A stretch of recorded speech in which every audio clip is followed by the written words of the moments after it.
하나님, 당신이 누구신지 정말 제대로 알고 싶습니다. 말씀대로 살아보려고 애를 쓰지만 자꾸만 넘어지고 실패하고 이제는 하나님이 점점 부담스럽다. 더 이상 내 힘으로 안 된다는 것을 깨달은 이들을 위해, 교회는 열심히 다니지만 진짜 하나님을 알고 싶은 이들을 위해, 성경이 이해 안 되지만 믿음 없다고 할까봐 질문하지 못하는 이들을 위해, 제자훈련 공동체 하심의 대표인 박영춘 교수, 우리 안에 베일에 쌓여있는 질문들에 대한 통쾌한 해답을 지금부터 낱낱이 공개합니다. 네, 안녕하세요. 신나라입니다. 하나님의 마음을 알아가는 하심, 용서받은 당자 그 7번째 시간인데요. 여러분, 평소에 귀를 언제 많이 쓰세요? 저 같은 경우는 전화 통화를 할 때나 아니면 음악을 들을 때, 그리고 또 친구들하고 대화할 때 많이 쓰는데요.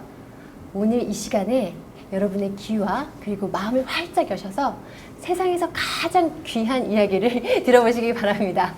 자, 그러면 오늘도 가장 귀한 말씀을 해주실 박영춘 교수님 모셨습니다. 안녕하세요. 네, 안녕하세요. 하심 대표 박영춘입니다. 네.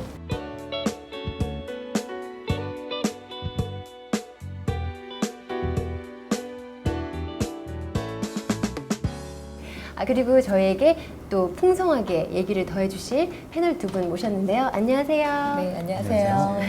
네, 저는 기아자동차에서 교육을 담당하고 있는 이수미라고 합니다. 네, 반갑습니다. 예, 저는 광고회사에서 근무를 하고 있는 박재홍이라고 합니다. 네, 반갑습니다. 저희가 지난 시간에 보이지 않는 하나님을 믿기 힘든 우리에게 예수님을 통해서 직접적으로 말씀하시는 하나님 얘기를 해봤거든요.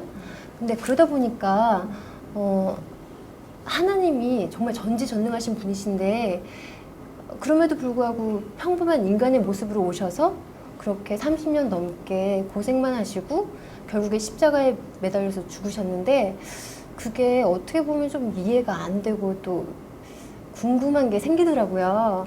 오늘 오신 패널분들께서는 예수님께 어떤 궁금증이 있으신가요? 저 같은 경우는 그 예수님의 이름 뒤에 붙는 그 그리스도라는 그런 단어의 진정한 뜻이 좀 궁금하거든요. 예수님을 믿는 사람들을 우리는 이제 그리스도인이라고 하는데 그리스도 왠지 그 궁금증에 그 실마리를 풀 수 있는 그런 단어가 될 것 같아요. 네. 네, 저는 예수님께서 하나님의 아들이라는 것에 대해서 교수님께 한번 오늘 질문을 드리고 싶습니다.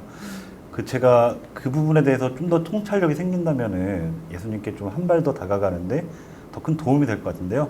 오늘 교수님과 말씀에서 그 궁금증 풀 수 있을까라고 생각하고 있습니다.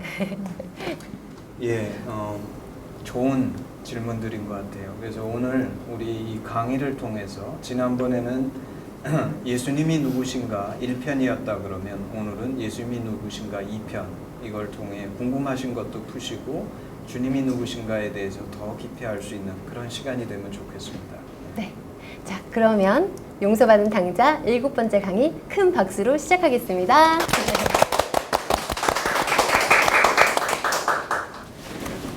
우리가 지난 시간에는 히브리서 말씀 그리고 요한복음의 말씀을 통해서 예수님은 누구신가, 그래서 예수님과 구약과의 관계, 히브리서의 말씀을 통해 구약의 말씀들, 구약의 선지자들, 그리고 예수님과의 관계는 무엇이며 또 예수님은 누구신가, 메시아, 그리스도, 그리고 예수님께서 하나님이시다, 이제 이런 얘기를 했죠. 지난번에 우리가 설명할 때 하나님의 아들이라는 뜻은 단순히 하나님이 아버지시고 예수님이 아들이라 이런 의미, 그 말의 의미, 진정한 의미는 무엇이냐면 소는 소를 낳고 말은 말을 낳는 것처럼 하나님이 낳으신 아들 예수님은, 성경이 낳았다고 얘기하는 분은, 하나님이 낳았다고 얘기하는 분은 예수님밖에 없으신데 그 말의 뜻은 예수님이 본질적으로 하나님이시다 이런 뜻이라고 얘기했어요. 근데 이제 오늘은 예수님이 누구신가의 2편으로서 제가 나누고 싶은 얘기는 마태복음 16장의 얘기입니다. 마태복음 16장에 보면 예수님께서 이제 십자가를 지셔야 된다는 것을 아세요. 그래서 이제 조금 있으면 십자가를 질 텐데 그 십자가를 앞에 두시고 예수님께서 제자들을 데리고 가이사라 빌립보라는 지방으로 갑니다. 이 가이사라 빌립보 지방은 사람들이 살지 않는 지방이었어요. 그래서 그것을 볼 때 예수님께서 당신의 십자가, 다시 말해서 예수님께서 십자가를 주고 이 땅을 떠나실 때가 다다른 걸 아시고 제자들하고만 특별한 시간을 보내시기를 원한 거죠. 그래서 아무도 사람들이 방해하지 않는 인적이 드문 지방에 가셔가지고 이 제자들과 시간을 보내시는데, 그때 예수님께서 제자들에게 두 가지 큰 얘기를 하세요. 그래서 첫 번째 예수님께서 물어보시는 게 뭐냐면, 사람들이 나를 누구라고 하느냐, 사람들이 인자를 누구라 하느냐, 이렇게 물어보세요. 다시 말해서 당신의 정체, 아이덴티티, 당신이 누구신가에 대해서 사람들이 뭐라고 생각하냐. 그랬더니 제자들이 뭐라고 얘기하냐면, 사람들이 예수님을 세례 요한 혹은 엘리야, 예레미야, 선지자 중에 하나라고 생각한다. 근데 여기에 보면 세례 요한, 엘리야, 예레미야, 선지자, 이것이 다 뭐냐면 이스라엘은 선지자를 가장 위대한 사람으로 받아들이는데, 이스라엘이 아는 선지자 중에서 가장 높은 선지자들의 이름입니다. 엘리야도 그렇고, 선지자의 대표자가 엘리야고, 예레미야도 이스라엘의 대표적인 선지자인데, 그래서 예수님을 선지자라고 생각했고, 이들이 드는 이름들을 생각해 볼 때 단순한 선지자가 아니라 가장 위대한 선지자 중에 한 분이라고 생각한 거죠, 이스라엘 사람들은. 그랬더니 예수님께서 거기에는 반응하지 않으시고 다시 물어보세요. 너희는 나를 누구라고 생각하느냐. 그랬더니 거기에서 사도 베드로께서 주는 그리스도시요 살아계신 하나님의 아들이라는 대답을 합니다. 그리고 그 대답을 들으시고 예수님이 뭐라 그러시냐면 크게 사도 베드로를 칭찬하세요. 바요나 시모나 내가 복이 있도다. 이를 내게 알게 하니는 혈육이 아니요 하늘에 계신 내 아버지시니라. 다시 말해서 하나님께서 지혜를 주셔서 사도 베드로가 예수님이 그리스도여 하나님의 아들인 것을 알게 됐다. 이제 그 뜻이죠. 이 칭찬을 볼 때 아까 우리가 설명했던 그리스도, 제가 이제 무슨 말씀인지 설명을 드렸는데, 예수님께서 당신이 그리스도요 하나님의 아들이라는 것을 맞다고 얘기하시는 것이죠. 그러니까 예수님이 얘기하시는 당신의 정체성은 무엇이냐면 그리스도요 하나님의 아들입니다. 그리고 이 말의 뜻은 설명했던 것처럼 예수님은 메시아신데 우리를 모든 문제로부터 해결해서 구원하시는 분이시고 동시에 하나님이시다. 이제 그런 뜻이라고 제가 말씀드렸어요. 그러면서 예수님께서 이제 뭐라고 얘기하시냐면 너는 베드로라. 베드로가 말의 뜻이 이제 반석이라는 뜻이잖아요. 내가 이 반석 위에 내 교회를 세우리니 음부의 권세가 이기지 못하리라. 내가 천국의 열쇠를 내게 주리니 내가 땅에서 무엇이든지 매면 하늘에서도 매일 것이요 땅에서 무엇이든지 풀면 하늘에서도 풀리리라. 그래서 교회에 축복을 주시는데 교회가 무엇이냐면 이 반석 위에 교회를 세운다. 그래서 이 반석이 무엇인가에 대해서 이제 해석이 두 가지 해석이 있어요. 캐톨릭에서는 뭐라고 얘기하냐면 베드로에게 이 말씀을 하시는데 베드로라는 이름의 뜻이 반석이니까 베드로 사도 위에 교회를 세우셨다 이거예요. 그래서 교황의 권위가 거기서 나옵니다. 수제자인 교황은 수제자인 그 예수님의 수제자의 그 승계, 그 수제자의 계보를 이은 사람들인데 그 수제자에게 교회의 반석이 될 수 있는 권한을 줬다. 그래서 교회가 교황에게 그 캐톨릭에서는 순종하는 이유가 예수님께서 이런 축복을 주셨기 때문에 우리는 교황에게 순종해야 된다. 근데 이제 우리 개신교에서는 해석이 다르죠. 우리는 뭐라고 해석하냐면 이 반석이 베드로 사도의 고백이라고 믿어요. 그래서 주는 그리스도시여 하나님의 아들이라고 고백하는 그 고백이 있는 것 위에 교회가 세워진다는 거예요. 그 고백이 있는 사람들이 교회의 구성원이 되는 것이고 이것을 고백하지 않는 사람은 교회의 구성원이 될 수 없는 거죠. 그래서 예수님을 그리스도 하나님의 아들이라고 고백하는 사람들이 교회의 기초가 되고 교회가 돼서 거기에 하나님이 무슨 축복을 주시냐면 음부의 권세가 이기지 못하고 천국의 열쇠를 주시는 축복이 임한다. 이게 이제 개신교에서 보는 교회의 축복이죠. 사실 이거는 저희가 별로 놀랍지 않아요. 오늘날 대부분의 교회에 출석하는 그리스도인들은 예수님을 그리스도라고 시인하고, 그래서 이 예수님을 그리스도라고 시인하지 않고 하나님의 아들이라고, 다시 말해서 하나님이라고 받아들이지 않으면 교회가 될 수 없기 때문에 우리는 그것을 이단이라고 얘기하죠. 그래서 우리는 이것이 굉장히 익숙합니다. 근데 이제 진짜 중요한 파트는 두 번째 파트예요. 이 모든 얘기를 하신 후에 예수님께서 그 다음에 무슨 얘기를 하시냐면, 그때 비로소 자기가 예루살렘에 올라가 장로들과 대제사장들과 서기관들에게 많은 고난을 받고 죽임을 당하고 제3일에 살아나야 할 것을 제자들에게 비로소 가르치셨다. 다시 말해서 십자가를 지시고 당신이 죽으실 거라는 것을 말씀하시고 부활에 대해서도 얘기하신 거예요. 근데 이 얘기를 듣고 사도 베드로께서, 이제 지금 사실 사도 베드로께서 예수님의 정체성에 대해서 분명히 대답해서 칭찬을 받았는데, 이번에는 뭐라 그러냐면, 주여 그리마옵소서, 이 일이 결코 주에게 미치지 아니하리이다. 그랬다가 예수님께 크게 꾸중을 들으세요. 예수님 베드로 사도에게 뭐라 그러냐면, 사단아 내 뒤로 물러가라. 너는 나를 넘어지게 하는 자로다. 내가 하나님의 일을 생각지 않고 도리어 사람의 일을 생각하는도다. 사실 예수님은 사랑이 많으신 분이신데 어떻게 보면 어떻게 베드로 사도에게 사단아 내 뒤로 물러가라 이렇게 심하게 꾸짖으셨을까? 근데 하여튼 엄청 예수님께 꾸짖음을 받죠. 이제 그런 사건이 나오는데 이 사건은 정말 중요한 사건입니다. 그리고 이것 때문에 예수님께서 제자들을 가이사라 필리포로 데리고 가신 거세요. 예수님이 뭘 알고 계셨냐면, 제자들이 예수님을 그리스도요 하나님의 아들이라고 믿는 것까지는 알고 계셨어요. 근데 예수님이 또 동시에 뭘 알고 계셨냐면, 제자들이 예수님이 그러면 어떤 그리스도고 어떤 하나님의 아들인지에 대해서 모르는 것을 아셨기 때문에 어떤 하나님이심을 보여주시려고 여기를 데리고 가신 거예요. 그러니까 오늘 예수님의 설명은 뭡니까? 예수님은 그리스도, 하나님의 아들인데 어떤 그리스도, 어떤 하나님의 아들이냐면 십자가를 지는 그리스도, 십자가를 지는 하나님의 아들이라는 거예요. 십자가를 지는 하나님의 아들. 다시 말해서 우리 하나님은 십자가를 지는 하나님이라는 거예요. 근데 이것이 사도 베드로에게는 받아들일 수 없는 하나님이었어요. 왜냐하면 사도 베드로나 당시 이스라엘 사람들은 하나님 그러면 이기고 승리하고 잘되고 복주고 이런 것만 생각했지, 어떻게 하나님이 십자가를 지고 죽을 수 있느냐. 그러니까 이제 너무 당황한 거죠.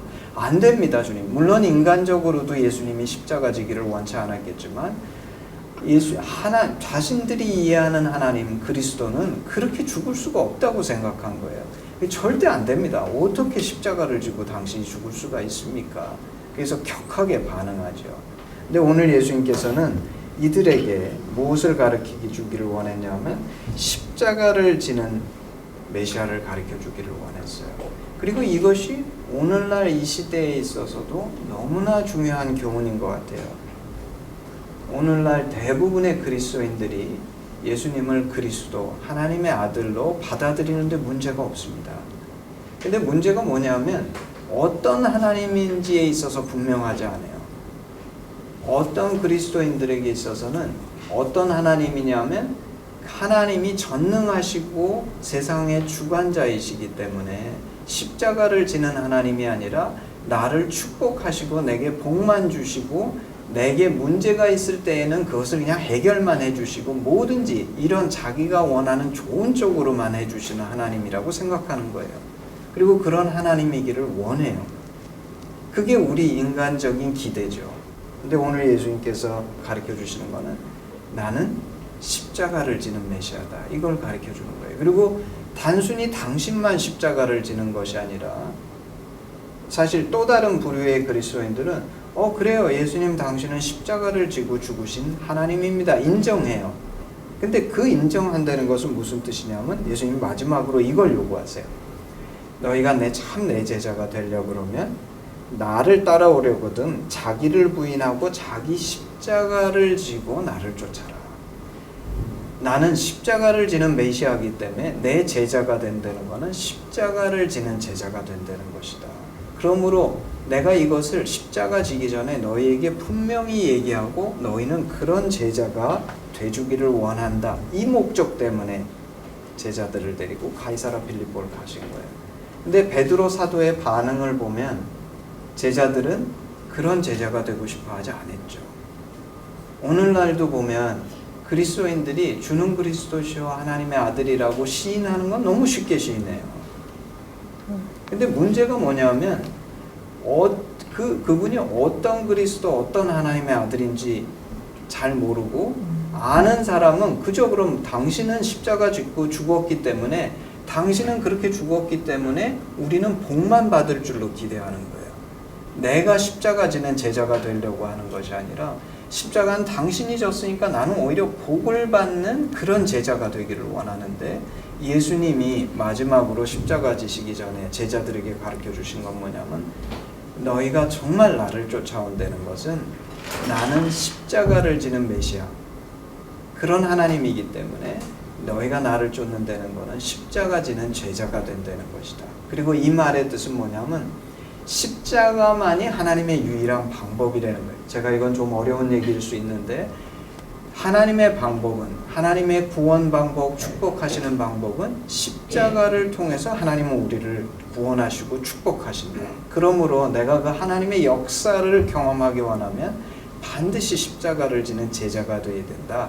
이것이 예수님께서 가르쳐 주신 거죠. 그래서 오늘 두 번째 얘기죠. 이게 참 중요한 얘기입니다. 예수님은 그리스도, 하나님의 아들, 다시 말해서 하나님이신데 오늘의 중점은 어떤 하나님이신가?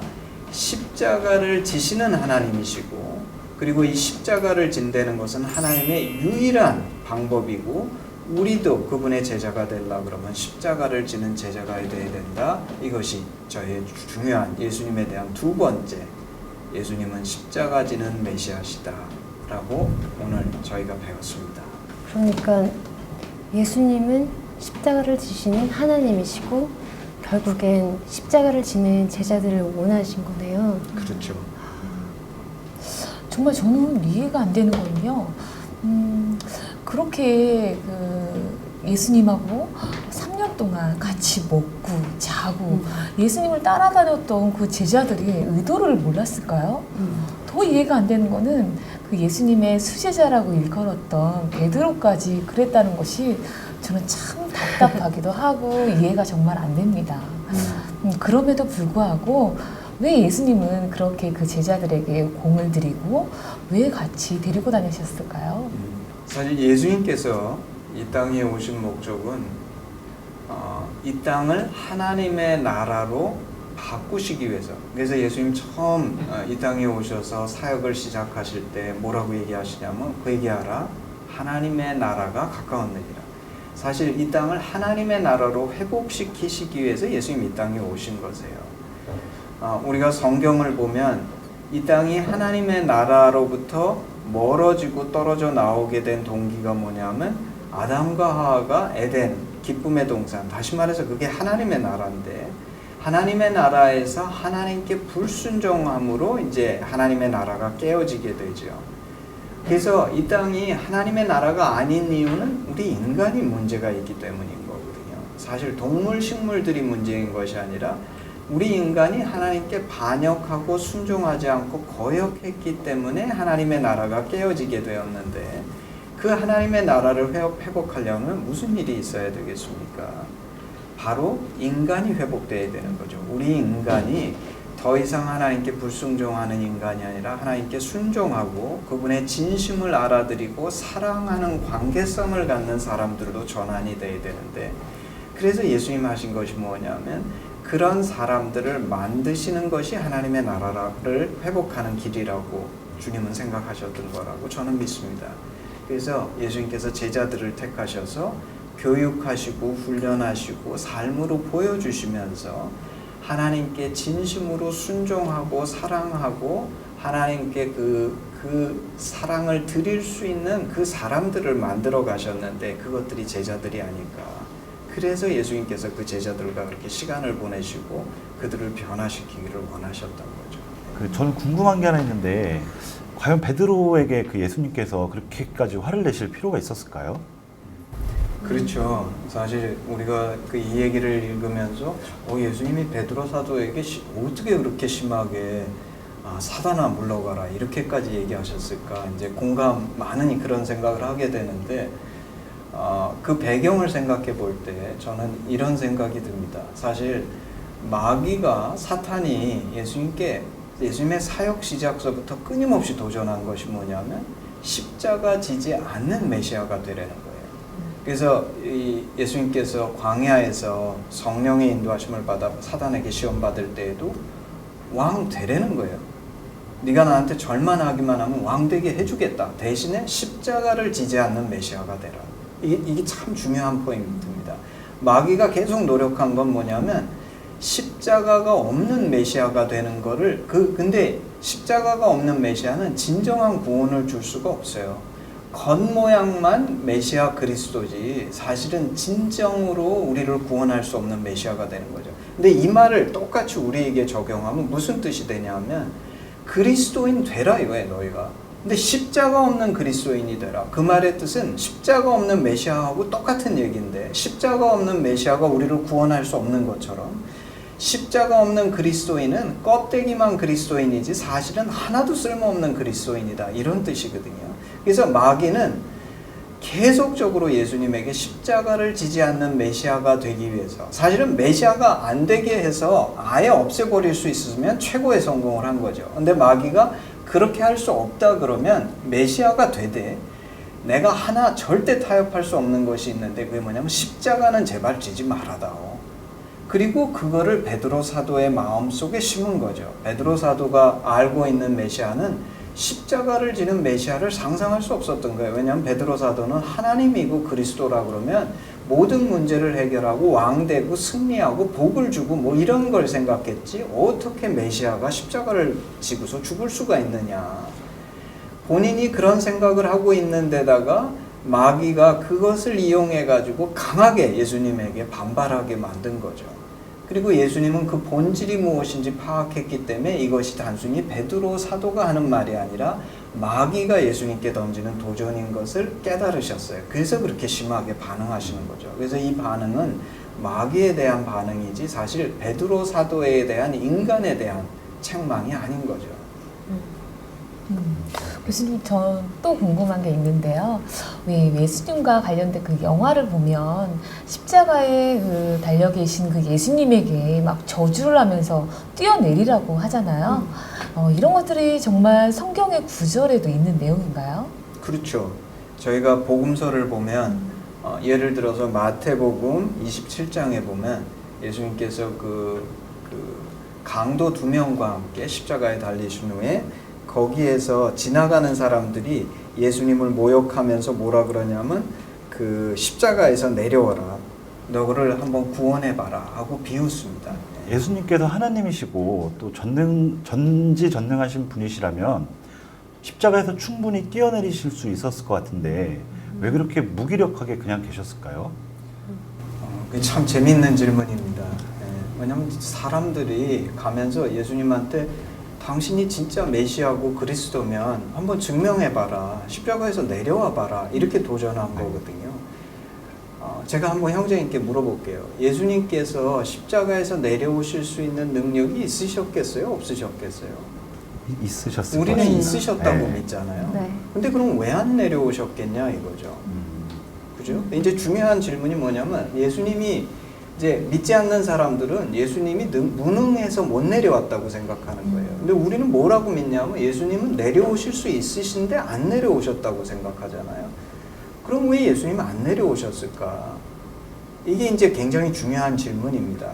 왜냐하면 이 질문의 답을 찾으면 우리가 예수님이 안 내려오신 건지 못 내려오신 건지 그것을 증명할 수가 있어요. 그럼 제가 한번 상상을 해볼게요. 예수님께서 만약에 십자가에서 정말 뛰어내리셨어요. 예수님 십자가에 이렇게 달려 계시다가 그 유대인들이 뭘 얘기하냐면 네가 정말 메시아면 한번 십자가에서 내려와 봐라. 그리고 사람은 내려올 수가 없잖아요. 네.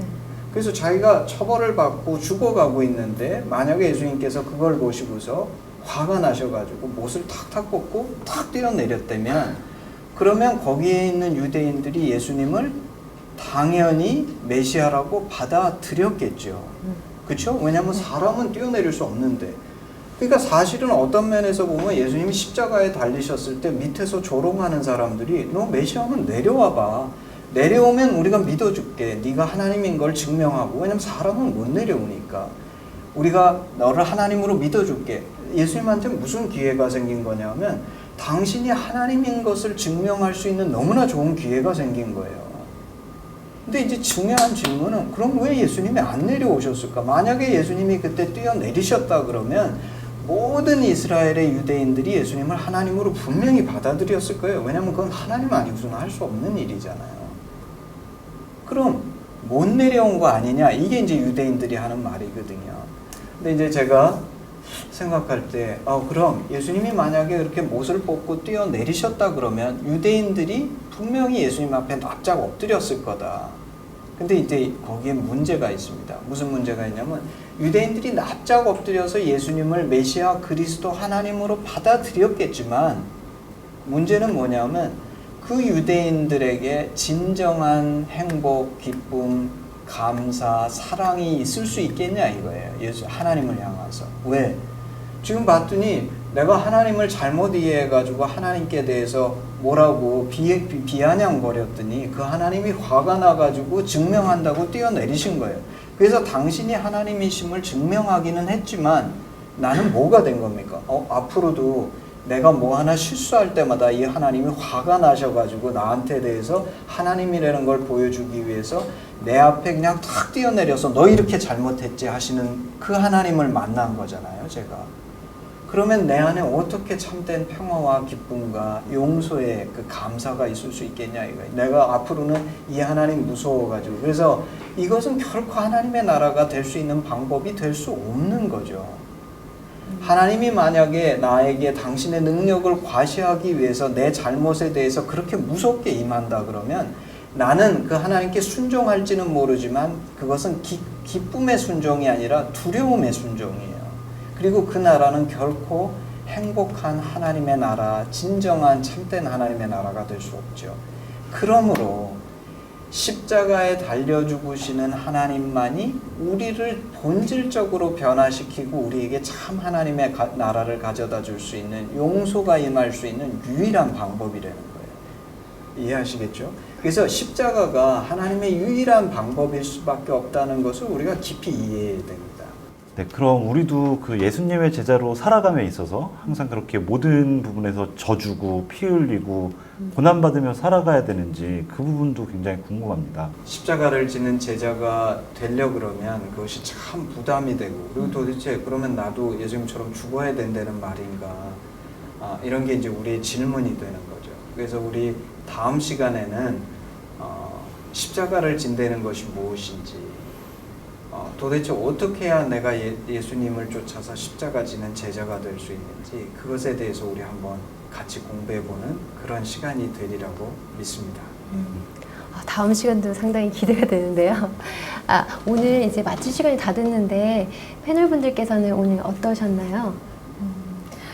정말 십자가 위에 예수님 그냥 단순히 정말 상징적인 그런 모습으로만 봤는데 그 부분에 대해서 다시 한번 생각할 수 있었고 정말 존귀하신 예수님의 사랑을 정말 그 마음을 다시 느낄 수 있는 시간이었습니다. 네, 저는 그 예수님을 쫓아가는 사람으로서 그 어떤 모습이 진정한 예수님의 제자로서 살아가는 모습이 되는지 그 부분에 대해서 오늘 말씀을 들을 수 있어서 굉장히 좋았습니다. 네. 오늘 좋은 말씀 나누셔서 정말 감사드립니다. 우리 패널분들도 감사드립니다. 감사합니다. 오늘은 예수님은 십자가를 지는 하나님이라는 걸 또 저희가 배웠는데요. 십자가를 진다는 게 제가 생각했던 그냥 단순히 십자가에서 죽으셨다는 것으로 끝나는 게 아니라 그걸 넘어서 십자가에 담긴 우리들에 대한 하나님의 사랑이 담겨 있다는 것에 또 감동이 됐습니다. 여러분 어떠셨나요? 저희가 바라보는 그런 메시아와 그리고 하나님께서 저희를 구하고자 하는 그런 메시아의 의미 그게 다를 때가 참 많은 것 같아요. 다음 시간에는 이 십자가에 대한 정말 숨겨진 비밀 코드를 한번 알아보도록 하겠습니다. 오늘 함께 해주셔서 감사드립니다.